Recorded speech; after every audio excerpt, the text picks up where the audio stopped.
Welcome in, Dan Hardenbrook. Glad to be back with you as we take a look at your latest local news from around the region. It is your Newberry News Update on M123 FM. In your latest local news, Tahquamenon Area Schools had to enter a lockdown procedure for the second straight day on Wednesday. The district went into lockdown Wednesday morning for approximately 20 minutes due to what the district says was an out-of-control parent at a school event. Law enforcement managed the situation and removed the parent from the district building. Classroom activities resumed a short time later as normal. Superintendent Sean Tebow of Tahquamenon Area Schools said that in an ongoing effort to make the community aware of matters affecting the school, administration was informing the community that students went into lockdown for a second straight day on Wednesday. During lockdown procedures, students and staff are encouraged to get behind a locked door. In the rare event that a student cannot get behind a locked door, they are trained in self-evacuation protocols. If you have any questions or concerns, or if your child contacts you to let you know that they have been self-evacuated, you can contact the district at 906-293-3226.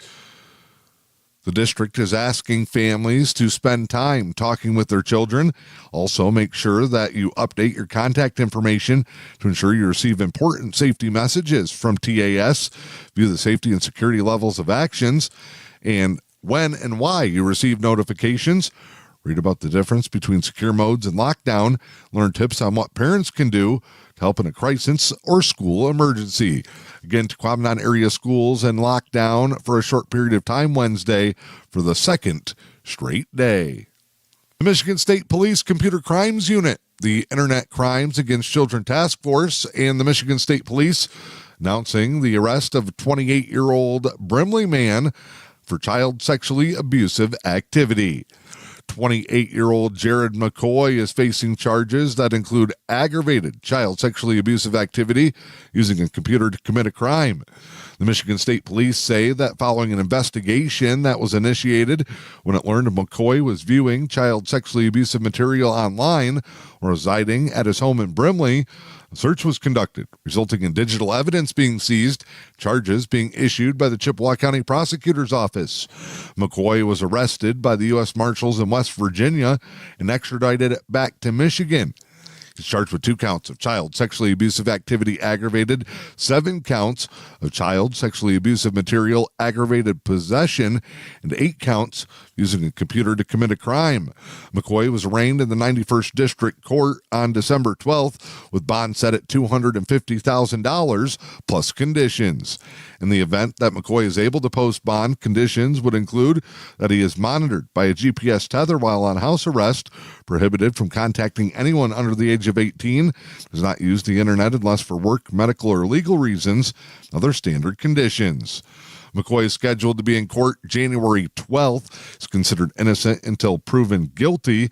If convicted, McCoy could face up to 25 years in prison for the child sexually abusive activity aggravated charges and up to 20 years in prison for using a computer to commit a crime.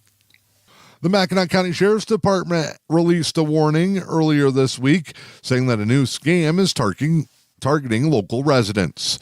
Actors are reviewing county-level apps that show who's behind bars. They're then creating a false scenario, call family members of that inmate, demand money in exchange for release or reduced charges. Sheriff Ed Wilk with the Mackinac County Sheriff's Department says that no law enforcement personnel will call and demand payment over the phone.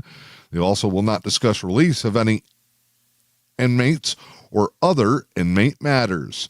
Wilk also says that if you receive any suspicious calls regarding you making payments over the phone for anything related to one of their past or current inmates, you need to contact the Sheriff's Office immediately. The Mackinac County Sheriff's Department can be reached at 906-643-1911. Lewis County Sheriff's Department can also be reached if the scam makes its way into their county. Lewis County Sheriff's Department number 906-293-8431. The Engadine community will be coming together for a special Christmas meal due to a generous donation. A free Christmas meal will be offered at the Garfield Township Hall on Christmas Day. They'll serve from 4 until 6 p.m. The menu will include turkey, ham, potatoes, green bean casserole, stuffing, beverages, and dessert. The free meal is being hosted by friends of the Engadine community. Everyone is welcome to attend.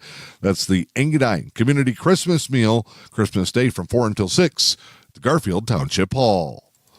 I'm Dan Hardenbrook. That is your latest local news. It is your Newberry News Update on M123 FM.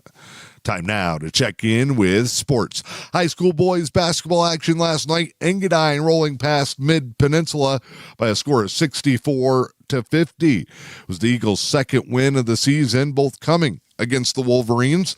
After knocking Mid-Penn off last week, Engadine celebrated the holiday season, the big victory on the home floor. Coleman Loback had 21 points. Archer Nelson added 16.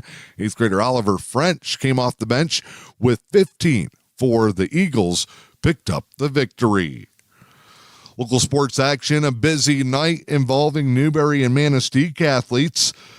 High school basketball action will feature the boys and girls from Newberry and Manistee, both going head-to-head in separate matchups. Newberry will host Manistee in boys basketball action at the JL DeCook, 5:45 in the JV contest with the varsity game to follow. The girls will play at Manistee. Newberry visiting the Lady Emeralds for a 5:45 scheduled start time in that contest. Emeralds and Indians will come together as part of the varsity hockey co-op. They are also in action tonight. High school hockey at home at the Little Bear West Arena in Manistee as they welcome in Jeffers for a 6 p.m. puck drop. All of those events today are weather permitting. Red Wings fall to the Utah Mammoth by a score of 4-1 at Little Caesars Arena last night. Tough night for the Wings. Emmett Finney had the team's only goal.